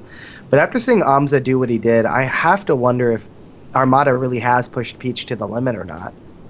I don't know. It's tough to say. I mean, Armada's played Peach exclusively for 6 years. Amsa's been for 2. So you have to also factor in the longevity of it. And keep in mind that Armada's won with Peach. Amsa hasn't won a major, so... With the Yoshi, yeah, sure. Yeah. Another good question, or another topic that we should probably bring up really quickly is that Jacob7770 brought up the fact that Mixmaster has about 200 PM entrants right now registered for it, which is pretty awesome. That's in Canada, right? I believe so. When is that? Not sure. You gotta respond with that one. Let's see. What are you guys' thoughts on Ike? That's from Space Ghost. He's good. He's really He's good. incredible. A really solid character. If you're looking to have fun, there you go. I think he's really strong. I think he's stronger in the metagame now than he will be. I think people are going to adapt to his throw patterns when they start DIing based on the throw animations, because he has a lot of throw mix-ups, and I don't think people have really adapted to like all the different animations and what they mean for their character. But you know, quick draw's good. Like it just is. A great question is Messi, Nizza, Frozen, June, and Tafo. Who do you all main, and why should everyone play them? In what games? All games? Yeah. PM. Yeah. We'll stick to We'll say PM. PM. So you first, Nizza. In PM, I main Ness. I've main Ness in every Smash game, including Melee. And I've been maining that character for like 14 years now, or 15 years, back in Smash 64. And he's just my homie. Like, I think he's... Like, it doesn't matter if he's good or bad. Like, I've always mained him. And, yeah. What about you, Frozen? So I made Mewtwo in PM, and got a little infamous because of his 3.0 status as the best character in the game. But honestly, yeah, honestly, I use him because he has the coolest animations. He has the coolest voice. Like he just flows well. Like, and he has a lot of unique features that other characters in the cast don't actually have. He has hover. He has attack out of teleport. There's so many reasons to play this character over someone else. So it's really fun to play him. June. Yeah, I went through a bunch of characters before I started playing Ganon. I started playing Ganon 2.6 just because every time I'd hit a person, it would be so painful. Like 20 damage. Like, oh, that's cool. Like, I'd have to get 4 hits to win. That was awesome. Like, 4 hits, who cares if I'm getting outsped? Like, that's easy. And then Diddy Kong, I was about in 3.0, I was having some matchup troubles with Ganon. And I messaged Boss on Facebook, and he was like, "Dude, just use Diddy Kong. He's really good." And that was that. That was that. Diddy Kong clicked with me really easily because he had a bunch of brawl tech that I could use, and then I discovered that Diddy Kong was incredibly good, and some people would say broken, but yeah. Tafo. I'm a Sheik main at heart for every game if she's available. Do you like her better in 3. Do you like her a lot better in 3.5? I've never actually had. I mean, I didn't get to the point where I felt like I was getting abused in 3.02. So more or less, like I feel like she's the same in 3.5 and 3.02. Tafo goes to Street Fighter tournaments. Can you add Sheik? Can we get this done? Yes, that'd be awesome. She was pretty changed actually in PM. Not just the chain grabs, but she got a lot of buffs too all around as well. I'm curious, like, did you feel like if you could take any of those from? Do you recognize any of those like changes, and do you like them or don't like them or? Well, I'm just not sure like if it's like a PM engine thing or if like my tilts are like getting different like knockback properties. So I'm not sure if I can like really. Say, I mean, I think the down throw nerfs were like warranted, like to be honest, and like I don't really have any complaints about that. Yeah. Sheik has a throw mix-up in this game, PM 3.5, which is really good. The down throw, back throw mix-up, because if you DI one, you get comboed by the other. So it's and her really F smash was buffed in 3.0. Yeah, her F smash now combos into stuff. I'm a Sheik main in Melee, so when I played 3.5 Sheik, I'm like, oh, it's really good. She has a lot of nice movement options. B reverse needles are actually really good in neutral. You can kind of dash away and then B reverse needles and re-engage. And her back air is still really good. Recovery still has stuff to be be but you get a good mix-up with it. Overall, I think she's probably one of the top 10 Dacus is really good. Yeah, Dacus. Yeah. True. Great movement option. And she can still dash, attack, cancel, grab. So that's good for getting tech chases. Illuminati. I'm Joe, Messi, and I made Mario. I made Mario because he's just very creative in like a unique way. Like he doesn't have these superpowers. He can shoot fire out of his hands, which is pretty ridiculous. But with the exception that he puts on those white gloves, puts his hat on, and that's it. He's a working class man. He's he's the average Joe's plumber. That's it. He is very creative. If you've never really watched like a Mario combo video, it's different. Like just the way you can kind of chain tilts into things and into your aerials, like he just works really nice. That's the only way I can really explain it. I really feel like he's creative without being flashy, and yet somehow he's all of that into one. So it's a unique character for me. Plus I'm Italian. I'm from Brooklyn. Like it's like my calling. Like I was born for that. He calls him Mario. I call him Mario. Mario. Yeah. People are like, why are you saying it wrong? I'm like, no, you're hearing it wrong. That's what the problem is. Let's see. We have a bunch of questions. Sorry if I don't get to your questions, guys. Like, I think what Tafo brought up, the whole hashtag thing, is a great idea because there's more questions we could answer outside of this specific situation, because we're so, there's just a million of them. Let's see. What do you guys think about Mewtwo King and Zero saying they don't like 3.5 because of nerfs after everyone, including M2K, bitched about 3.0? I think it's really immature, and I don't want to call out them for doing that, but I'm pretty sure Zero had influence in testing 3.5 Pit, so he should be the last person complaining about Pit nerfs. That's all I gotta say. Dang. I I want to call him out, but if I seen this that motherfucker had an opportunity. Yeah. That's Gallo's question. I should never call it out. It was just controversial from the beginning. I didn't realize it was his. My feeling on it is like they put in the time into their characters when their characters were broken with like a multitude of insane options. And honestly, like I've never felt Mewtwo King's Mewtwo, for example, was that impressive outside of being fundamentally very sound and abusing some Definitely. mechanics. I'd agree with that. Like I've never felt very hyped about Mewtwo King's Mewtwo, and I think that like Zero actually put time into Pit. I agree with that, but like, like I just like now that they can just play their melee characters and get optimal performance out of that. I sort of like lose a bit of respect for the idea that they don't want to develop the metagame of these other characters now because they're balanced and because you have to construct that metagame from ground zero, and you're not going to win off of just like doing 20%, 30% of unlocking the character's potential. So I think it's kind of lame, but people have the right to have their own opinion. I know a lot of smart people who preferred 3.0 too. I prefer 3.5 for sure. But it's not without its problems. So I can't. Go ahead. Sorry. I can't ever recall a time where Mewtwo King hasn't complained about something. There it is. There it is. The whole world was waiting, and there it is. Shots. Let's see. Someone asked if we think that it's good that, or if PM can shine with Nintendo being big tournaments. Obviously, we all agree that yes, it could.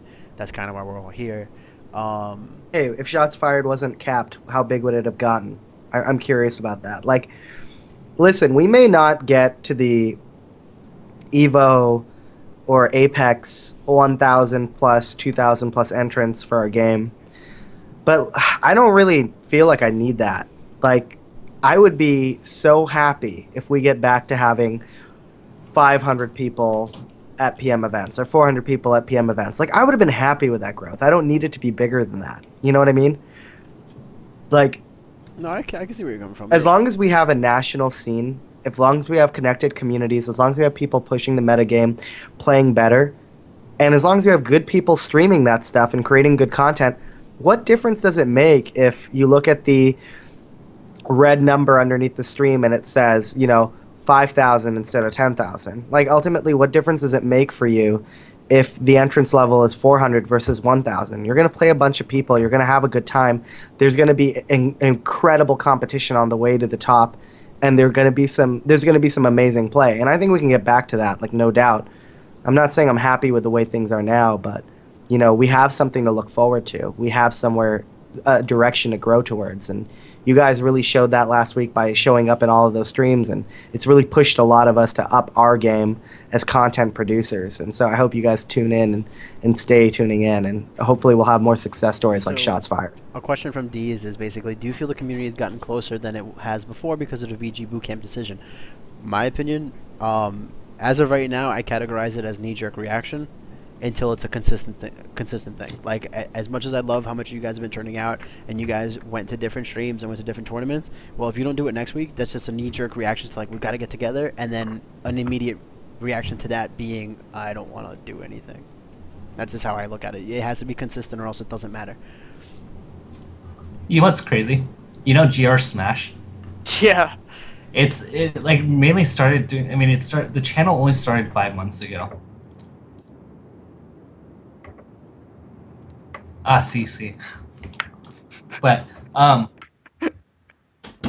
they've only been around for 5 months, and it's easily one of the most hyped channels of all time now. And it's pretty much just BuzzFeed Smash. Top 10 most cool things that Bizarro Flame did. Top 10 Warlock punches. Unsolved mysteries, the murder of Chillin' Dude. Diddy Mains hate him. So someone brought up, is crouch canceling still a problem at 3.5? Honestly, I think crouch canceling gets a lot of flack in the moment, because no matter who I've spoken to about it, for the most part, people have the proper answer of, well, there are certain characters that get really punished, or there are certain moves you can do to kind of offset that. I don't think it's as big a deal. I think it's just people complain a lot. Like it's just simple as that. You guys, we should complain a lot. I feel like the problem with that is that like since PM and now Smash 4, like we noticing there could be like patch, and because of that, like the fact that the game can change, we feel like a little bit entitled to certain changes instead of being able to adapt. Like if Melee was able to be patched, I feel like it would have gone down a much different road than what we've seen like today. Mm-hmm. Yeah.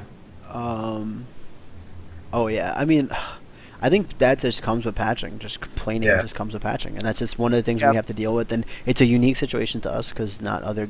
I mean, Smash 4, they've already come out and said they're not going to patch it anymore, other than bug fixes, and you know, Melee never really got that treatment other than the PAL release. But we're just going to constantly every single patch is going to be the same thing. That's the funniest thing to me is that like a lot of people who play PM play it because they were low tier heroes in Melee, like myself, and they're excited to play their characters in a viable way.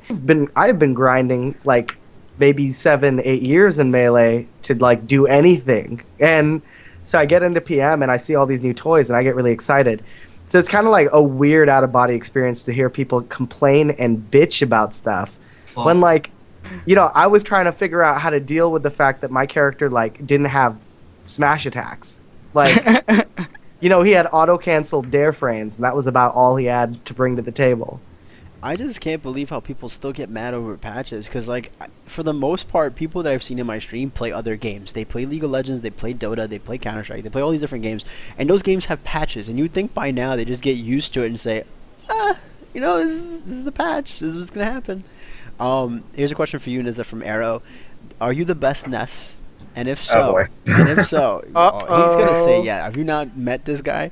I'm not gonna say no. I'm not gonna say yes. And if so, what do you do better than Stereo, Boyko, and other top? Oh players? My god! I don't. Wow, I'm not gonna talk about asking you to fire shots at them. Right? Yeah. Okay. Or withhold the shots. Irrespective of this current moment, the only thing I know for a fact I do better than Boyko is I'm slightly more humble than him. I don't actually know how he plays. Isn't it funny how that was worded? Is like, I know I'm better at being not. I know I'm better at being humble. My ego is massive, but I'm just gonna say this, right? Like, I actually don't. I will say that I'm pretty sure I'm top 3 Nesses. I'm not gonna say I'm better than specific people. I think we all do things. No, pull a left in. Get that money match going. I will say they're not. All the other Nesses aren't even in the same league as They're not even in the same league, man. It's all about Tetra. Tetra's the best Ness. Tetra is godlike. Honestly, dude, like Ness has been pushed as a character in PM so strong by so many people who've like done amazing things, and it's like so weird that like the best player of the character had almost no technical skill at all, and that's Austin, of course. And my goal as a Ness player is just like I've invented a lot of tech that's sort of become important to Ness's metagame.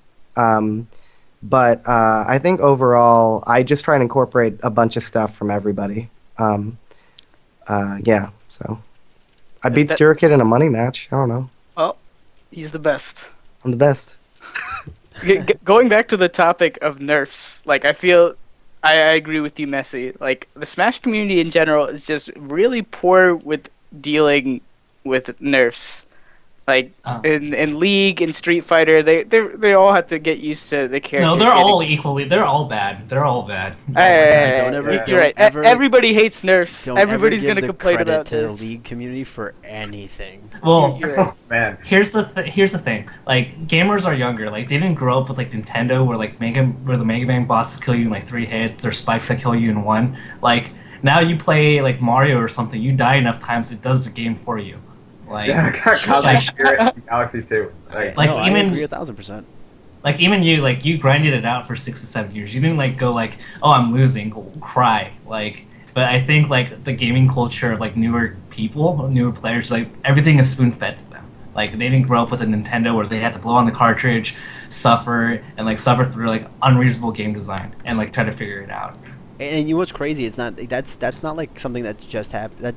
That's very new because you can talk about titles like World of Warcraft that are still out today, and when I first started streaming, I actually streamed a private World of Warcraft server. It was a vanilla server, and a bunch of people. I used to have about 100 or so viewers a night, and they would all want to join the server. So I'd say, yeah, come on, come play. And they were people that played the new current stuff, and they would join for like a month and be like, I can't do it. I don't know how you do this. This is so hard. And it's just like, yeah, but that's kind of the thing.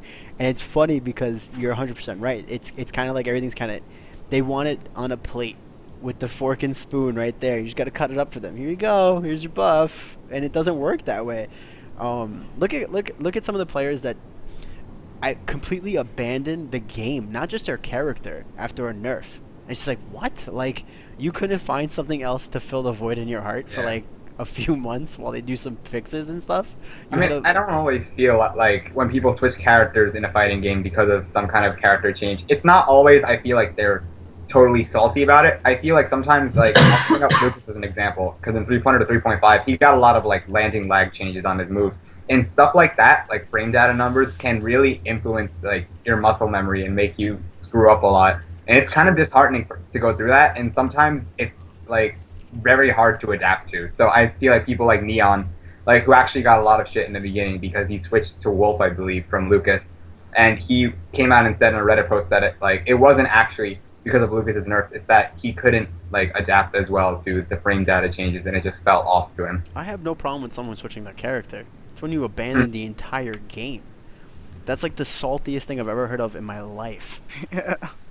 You literally just said, okay, that's like, it's the same thing with like a League or something like that. You have over 100 characters, you couldn't find one. You just like deleted, you uninstalled. You couldn't find one character that fit your, like, I don't know. I don't know though. I'm like 2015, I guess. I felt like if Ness, and I'm not like necessarily convinced that Ness is super viable this patch, but you know, I'm in a minority maybe in feeling that way. But if I really, really felt like he was totally unviable, I probably would take a break from PM, because Ness is the only character I actually care about playing. I mean, I secondary a bunch of other characters, but like Ness is my boo. Like that's the person. What happened to the whole? I don't care if Ness is bad. It's just like, my God, so quick to. Well, that's why I play PM. It's just like I play PM. All right, I stopped playing Melee because it was like fucking. Space Ghost asked, what is the... Oh, wait, no, let me go back, because there was a very important question. Someone asked about their Smash scene. They say they need to drive almost 50 minutes to get to their tournament scene. The one thing I'll reference was Oracle talking the other night, last week. I hope you're still here, the person asked that question. Oracle mentioned that he actually would he traveled 5 hours or 4 hours to go to a tournament that only had 4 people there. So, if you... And it was on carpool. Yeah, and it was just everyone in his car plus one person. If you are in that situation, if you have a Smash scene that is far for you, and trust me, an hour is not that bad. I think we all travel, or at least everyone in New York City wide, we travel about an hour by train to get to where we need to go. Or more. Or more. Frozen travels literally over a river. So if that's your situation, you need to carpool. You need to get your friends involved, and that's how you kind of like you grow it within and you bring it with you. Just take it there, and it's gonna be trust me, it'll be a more entertaining factor that you have your friends with you, and you're not driving an hour by yourself. But you could do net play. Net play is really I feel like net play is really blowing up for PM, and that's something we could probably talk about in the upcoming weeks because. Wafru, I hope I said that right. He had like 160 people watching his own net play tournament earlier this week. And it was just it's an invitational. He invited 16 people from NetPlay, and 160 people came through and viewed, and it was awesome. And you guys should definitely like hit up other people like that, you know, that do those things, those weeklies and those NetPlay stuff, because it's still relevant to the community, and you're gonna grow it because people are gonna see it and say, "Oh, they're like, he's right there." But let me see if there's any other interesting questions. People are asking you to take money matches against Stereo, by the way, Nizza. I'm not going to be at shots fired, guys. Oh, I wish. I have an interesting like shot of advice. Like for you guys that are kind of growing and like are not that big yet, like the reason why SoCal is like really good at Melee is because like the top players are investing in like mid-level, low-level players, and so we have this like mini like training like ladder going on that's been like happening for like the past 3 or 4 years. Like everybody that's good now in SoCal except for like maybe Mingo like was trained by like a top player in like 2011. Yeah, New England's Melee scene is trying to do stuff like that as well. I think they're taking a lot of inspiration from your guys' model. Yeah. And so...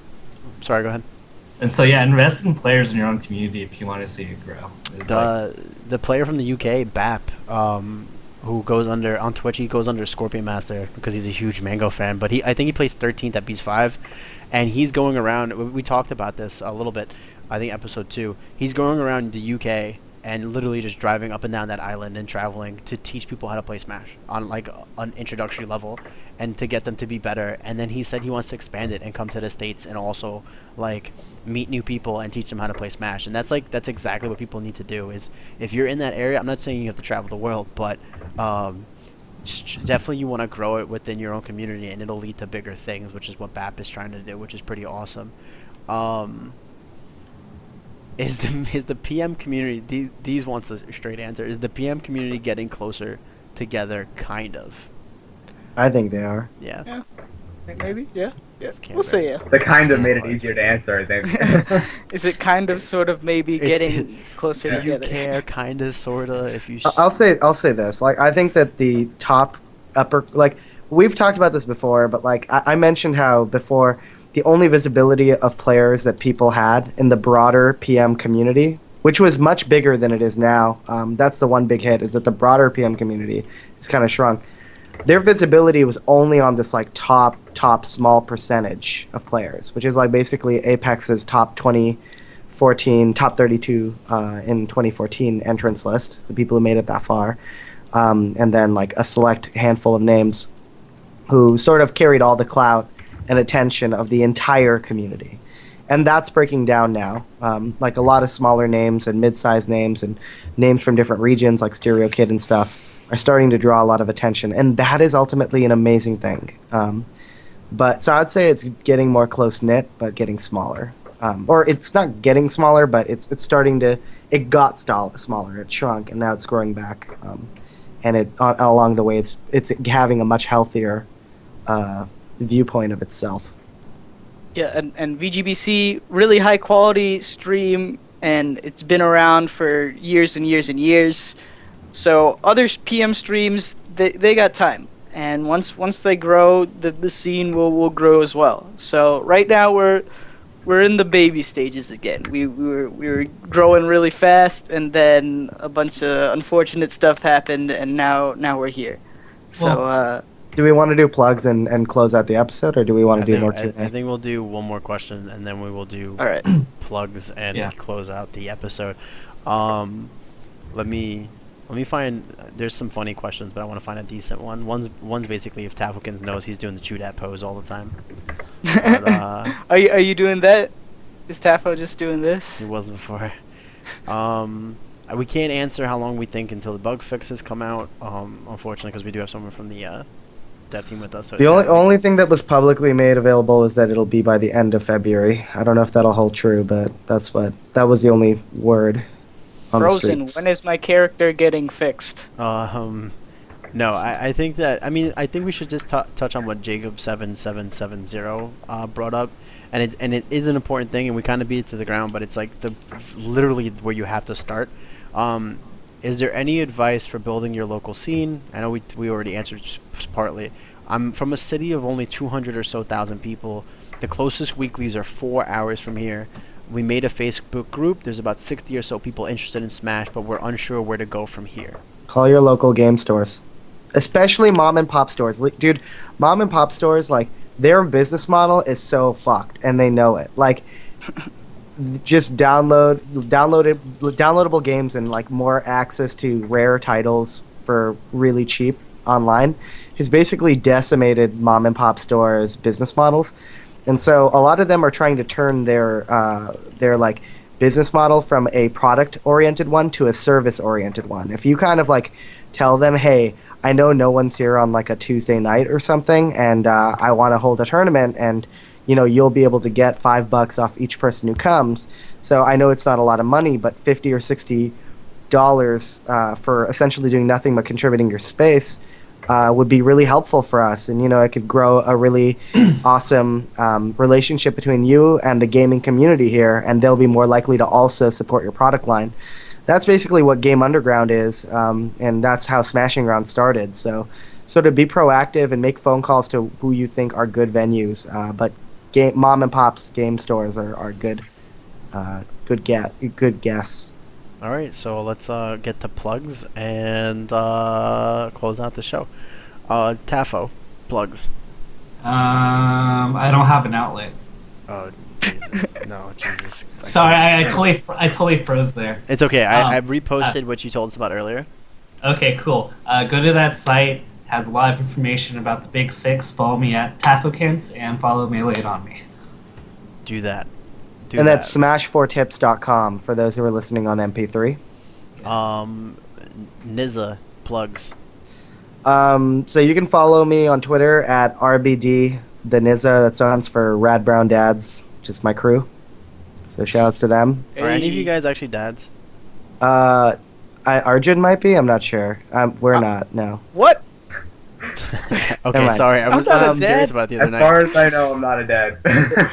Beyond that, like the only other plugs I have is that you all showed up for Smashing Rounds, and I really appreciate it. There were like almost 400 viewers, and we got. I know that there were some complaints about the choppiness of the frame rate, and I want to let everybody know we've solved the problem, and we have a solution that should hopefully, barring massive amounts of snow, should be on the ground and ready and working on Thursday. So we'll be able to deliver high quality 480p 60 frames per second content alongside hopefully the already awesome stream that we provide. And I appreciate everybody who answered our feedback thread, and I would push more streams to do what I did, which is I made a survey that basically said, hey, everybody who showed up, like, give us feedback, fill out the survey, and it did wonders for us, and it's going to change into some actionable changes for our organization. We're going to be focusing on commentary duos and having more of our well-liked commentator faces occupy our stream more often. So please tune in to Smashing Grounds every Thursday, 7 p.m., www.twitch.tv/GameUnderground, and show up this Sunday, for our regional event. Frozen. So yeah, go ahead. Plugs. okay. Yeah, so Nebulous, or should I say Neo Nebulous, is having its grand opening this weekend on Sunday. And it's a PM in Smash 4 local for those who don't know what it is. And we actually have been getting more attendance recently for both games. And it would be really nice if people who are interested and from New York City who haven't heard of many locals in the Smash scene lately, because maybe they joined in last month or so when Nebulous wasn't around. It was in a renovation period. You should really come out to this. It's right in Chinatown. It's not hard to get to. It's an hour from me. I'm on Staten Island. That's really good. And yeah. I'll be there. If we have a stream, I'll be commentating PM, top 8 and stuff. So right. We'll have Freestyle Team streaming PM on Twitch.tv and Bifu Techie streaming Smash 4. So. Junebug. Plugs. So you can follow me on Twitter at ARJunebug. It's already in the Twitch thing. On Mondays I attend a Charlottesville weekly. It features me and Smash God usually, so you get some high-level PM matches and decent melee matches. Smash God's pretty good at melee. I'm not gonna toot my own horn in that game because I just play Sheik. So Twitch.tv/Living Studios for that. And also, hopefully I'll be doing some analysis streams soon. I'd really love to be able to give back to the community in that way, because I feel like a lot of people have been doing that recently, which made me really happy. Saw SFAT doing analysis, PPU, a lot of top-level smashers. So follow me at twitch.tv/ARJunebug. Hopefully I can get some Project M analysis going. VG Bootcamp took down all their PM vids, so it's going to make doing a few sets pretty hard, but I'll find some other sets to do analysis on. So twitch.tv/AirJunebug. June, I haven't talked about you about that off stream with you, about your channel. What was I gonna say? Oh yeah, me. All right, so this is always awkward because I stream a lot of things. So if you guys are into anything like World of Warcraft, League of Legends, Counter-Strike Global Offensive, I'm pretty high ranked in all that stuff. Guardian level and global, and I don't even really play it that much. And League, I've been forget it. You guys hate League. I know you do. There's an interplay of anger. But no, I've been gold every season. I just get too tired of the grind. I just quit. So I'm trying not to do that. If you guys want to watch that, you can follow me on Twitter, MessyNYC. YouTube channel. This is not just for me. This is obviously for Ft.Tafokints. That's MessyNYC Live. It's down at the bottom. You can just click the little button, make it a little bit easier. Any type of follows and donations and things like that goes toward the stream. So like that helps us because I'm using donation money to help pay for the bandwidth for our podcast, which has kind of become a big deal. And I'm also using it to improve different things. We have a bunch of projects going on. I do weekly interviews. I've had Prague on here. I've had Junebug. Junebug was here last week. Frozen was here a couple weeks before that. And I've had Reno. We do interviews. So like I'm trying to save for a nice microphone. And there's other projects on the side besides Salt Mines where even in the works maybe a documentary type thing that would have something to do with PM. So a bunch of different things going on. I'm kind of a traveling idiot savant when it comes to gaming. So it's good stuff if you guys want to see some interesting things. Other than that, we're done for tonight. Thank you for the support. We capped out at about 170 viewers tonight, which is just phenomenal. The questions were good as always. And yes, Pounds, really quick, I will probably be doing Diablo on Friday since the new season starts if you guys play Diablo 3. But we're good. Oh god, Niz is going to kill himself. It's happened. It's happened. Niz only likes the sound of his own voice. I'm going to fail another promo. Like, I can just feel it. Do it. Do it. You're gonna fail in a promo for League? Yeah. What are you at right now? I'm at Plat 2. Wow. That's rough. That's rough to lose that one. But yeah, other than that, come through, follow, podcast, download. It'll be up later tonight, and it's a great way to stay in shape. Yes. Yo, and feel free to discuss whatever gets talked about on this podcast, man. We'd love to see these conversations carry over to the other parts of the web. Mm-hmm. We'll be having like probably a Reddit set up soon for those kind of discussions, so it'll be sticky. Hopefully. Cool. Yeah. That's it. All right. We wrapped up. Peace. All right. See y'all later. Have a good night.